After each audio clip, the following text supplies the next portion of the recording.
Live. I am still dealing with the exact same situation I began documenting in 2019-20. So I'm going to go over it in great detail right now. Xavier is going to be here to help me. We're going to call this a therapy session. So here we go. So 2015 came around. I was working in my 6th year as the administrator for specifically endocrinology and rheumatology. I had Dr. Susan Burke, Dr. Walter Stoller, Dr. Renee Aronson, Dr. Carly Scamra, Dr. Linda Maletti. 5 doctors. Every other woman had 1 doctor, all the other assistants. I was not getting paid for 5 doctors. I don't blame any of my doctors for this. I feel like if any one of my doctors ever needed anything, whether they could pay for it or not, if they needed me to come, help them with anything, I would do it. I get along with them fabulously, all their quirks. I trust them. I know that they trust me, and I know that they know who I am. This is pertinent in understanding my situation because you don't work in healthcare for 10 years and go off the radar undetected as being a crazy person or a sociopath. It's just not realistic. So the defense that they're using, saying that I'm crazy, is bullshit.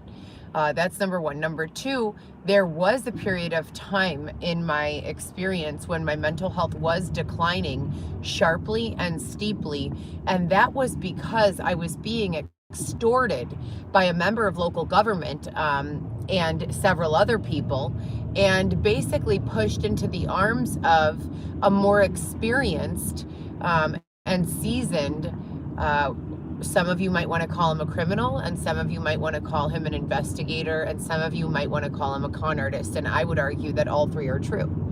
But to the point of being pushed into the arms of this person, when the authority that you have been raised to believe in and trust becomes your oppressor, becomes the source of your pain, fear, aggravation, confusion, etc., and so forth, you will grab onto whatever you can, whomever you can, that has any sort of anchor into documentation, law, advocacy, etc., and so forth. The detective, so while working at Northwestern, I had a late postpartum hemorrhage after delivering Alexis. She was born in 2013. 2014 is when I finally said, I need to start looking for another job. And I found my next job in either late 2014 or early 2015. I became an office manager for an ophthalmic practice called Infinity Optical in Chicago on Irving and Narragansett, a boutique clinic for testing and treating disorders and diseases of the eyes, as well as fitting patients for contact lenses and glasses. My primary roles and responsibility there were very similar to what they were at Northwestern, but I felt like it was a better fit because they also incorporated some fashion aspects. We were vendors of upscale frames, so Dolce & Gabbana, Ray-Ban, basically any Luxottica brand we were selling. We also had Chanel and Dior at the Winnetka location, Eyes on the Lake. Now, working in these positions, I really enjoyed myself and I felt like I was a fabulous match. However, when I was getting a divorce from my second husband and we weren't legally married, we were just living together and together every day and have a child together. And she was my third of 4 children, Alexis. Her big brother and sister, Vivi and Lewis, and I all lived together. So me, Alexis, Vivi, Lewis. I had established custody in the eyes of the court as the primary custodial parent in 2018. However, the kids lived with me their entire lives, a minimum of 4 or 5 days out of the week, and they'd go with their father on the weekend. The big kids' grandparents would pick them up every single day from my home, no matter where I lived, and take them back to their house to prepare them for school, because since I was a renter and they owned a home, we decided together that it was in the best interest of my children, for continuity and the purpose of making friends, etc., and so forth, that they would attend the public school where my in-laws owned a home. So that's what we did. Now, picking them up and dropping them off every day. Shout out to my in-laws and thank you so much for your help, because yeah, that's exhausting. School is early. To get up that early and drive up to 15 miles away to pick up the kids, I'm very grateful that I had that assistance. But the point nonetheless is that the children lived with me on a full-time basis, and I have doctors besides the doctors that I responded to immediately or reported to on a daily basis. There were probably close to 40 or 50 other physicians within the practice who I had FaceTime with on a daily basis, maybe even more. When you talk about other departments of the hospital, it's just, the list is endless. It goes on and on and on and on and on. Now, to speak to the point that you couldn't be crazy in the company of these people, well, of course you can have your quirks and you can be anxious and you can have these other diagnoses, but when a person claims that someone is too crazy to raise their children, that's a different kind of crazy. That's a kind of crazy that would not be functional in an office environment, in a professional environment. So any one of these doctors, in order to get their medical license, must be able to distinguish a mental health crisis. It's part of their training. You don't have to be a psychologist. You don't have to go and refine your skill set and focus to just psychology, but you would need to have a basic level of understanding. Everyone basically starts out as an internist. That's the way that the training goes. Then if you decide that you'd like to get into specialty care, you have, a more focused and rigorous second half of college. Now, as I said, there was never any concern for craziness, but I was diagnosed with PTSD, anxiety, and depression when I was 17 years old. I was sent to Jamaica at 15 years old and abandoned there for a year. So, I just am not a good criminal. I have no criminal record still to this day, other than driving or the underage drinking. But at that time, I had very little to absolutely no experience with any sort of police interaction or investigations. Now, this detective approached me with a paper box filled with reams of paper, but there were no reams of paper in them. It was filled to the top instead with random loose pieces of paper, copies of various photographs on regular office paper, copies of people's Facebook profiles with their profile photo and their nickname next to their profile photo. And this is in the day of Facebook, when you did not need to verify your identity. You did not need to list your legal name. Things have been changed since that time. But in 2015, anyone could open a Facebook. You didn't need to put, your personal information. You could write your name down as, Big H, and you'd be Big H, right? They didn't make you give a legal name. So he's presenting all of these nickname Facebook profiles to me. Some of them have animals as the profile pic. Some of them have actual photographs. Some of them have pictures of the scene, the industry, etc. Now, mind you, I've only been working bottle service for approximately 2 months at this time. 2 months in bottle service life is Friday and Saturday for 2 months. So that's 6 to 8 shifts, because I definitely had weekends where I just worked one night. So that's 6 to 8 shifts. So that's not a lot of time. On top of that, let's describe what an industry bottle service girl is doing. We were not working in a high volume nightclub. We were working in a private, low volume, members only type of establishment, where the girls would come out after we were done getting ready, and we would stand in a line, and all the ballers would look at us, have us turn around, and then pick what girl they wanted to literally waitress their party. And the waitress of the party was expected to serve all the drinks, but you were also expected to not turn down a drink. And I had no experience drinking. I was 100% full-time dedicated to the gym. I was exercising at least once a day, 7 days a week, if not 2 times a day. I was meal prepping with 0 deviations, no sweets, no salt, using only Mrs. Dash to cook. I had a customized prep plan from Christian McCoy, and I was on it. I mean, on it. So when I started having to drink alcohol, yes, they show you how to kind of like conceal it so it looks like you're drinking, but you spit it back in. That shit wasn't working for me, okay? Whatever I was absorbing in my tongue or in my cheeks. I was getting fucked up for no reason. Like, just spitting out the alcohol was getting me drunk. I had no tolerance. After 2 months of working in that capacity, I could probably have drank, you know, a reasonable amount and been okay. So my tolerance built quickly.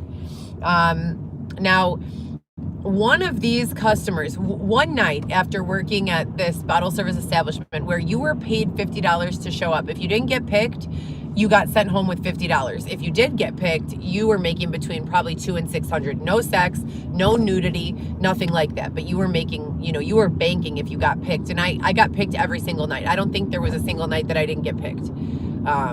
I don't think so. Possibly one, but I really don't think so. Anytime, and we only hosted 2 to 4 parties a night. So there were a lot of girls too. So I was getting picked very frequently, and I was making a lot of money doing it. I was making comparable to what I made all week long at the eye doctor as the office manager in 2 nights at the bottle service location. So after the bottle service location, I met girlfriends, or while I was still there, and I met other single moms, and I met women who had careers. I met women in college for rocket science, literally, and I also met women who had no desire to have a career, dropped out of high school, and were 100% dedicated to, you know, sex work or spicy content or whatever they were doing. So there was a huge variety of women that were working in this bottle service location. One of the women invited me to go to get a drink at a club. I said yes. I went one time with her. One time I interacted with her customers from the lounge that we met up at this other club. And these people, I had no idea who they were. I met them one time. I probably spent, I would say, about 12 hours with them, 9 of which I was fucked up, probably beyond being able to even articulate. Probably, as a matter of fact, should be definitely, you know, beyond the ability to articulate. Now, I had only hung out with them this one time, and this person, this officer, this detective who picked me off the street, this was probably about a week after that this happened. So I did not really know these people very well at all whatsoever. And I had also met Dylan, who's my co-star from Love After Lockup, at that time. He was living in Pilsen, hosting a party or attending a party with his, at that time, girlfriend, who just so happened to be the target of this detective's investigation, and I had no idea. He presented to me a paper box filled with evidence, Facebook profile photos and video evidence of people at the club, various different things. I told him exactly the truth. I have no idea who these people are. I met them maybe one time. I said, I have no idea. I said, I've seen them do drugs, but who doesn't do drugs in the club? I said, I'd be hard pressed to find a single person who comes into the club that isn't drunk or high, or both. So I don't know what you want me to tell you, but I don't know. He said, you're going to make it your job to stay around these people.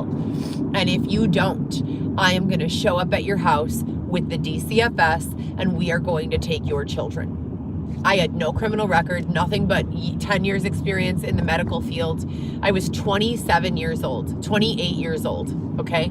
So from fresh out of high school, I got my medical assisting degree, phlebotomy degree. I immediately started working 18 years old as a full-time medical assistant while still putting myself in college for nursing. Nursing was my primary major.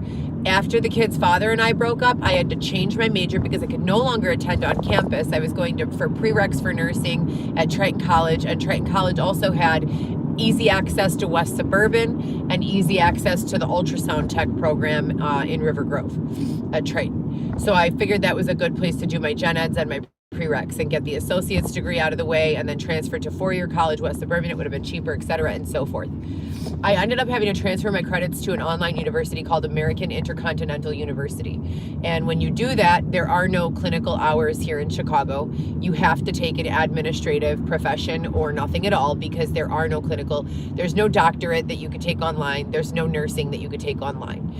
There are several classes you could take hybrid, online and in person, but you have to be hands-on. You have to be in lab. You have to be working an externship and things of that nature. So I transferred my major from nursing to administration and new business development and healthcare, medical law and ethics, which mainly focused on how to run a medical office to the best of your ability, to be in the middle, bipartisan, if you will, to the doctors and the management staff. And it was kind of giving us a heads up that we were heading in the direction of electronic medical records, that the United States government was no longer going to be supplementing or repaying any sort of doctor's office for Medicaid, Medicare payments unless they were moving to electronic medical records so that they could, better monitor the type of care that was being given to these patients.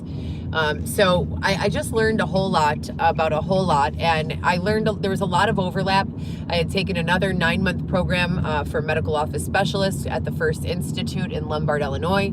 I had taken another program at the School for Healthcare Careers on Cumberland, right by the 90 and Cumberland, in one of those really tall buildings, Illinois School of Medical Careers. That's where I did my medical assisting in phlebotomy.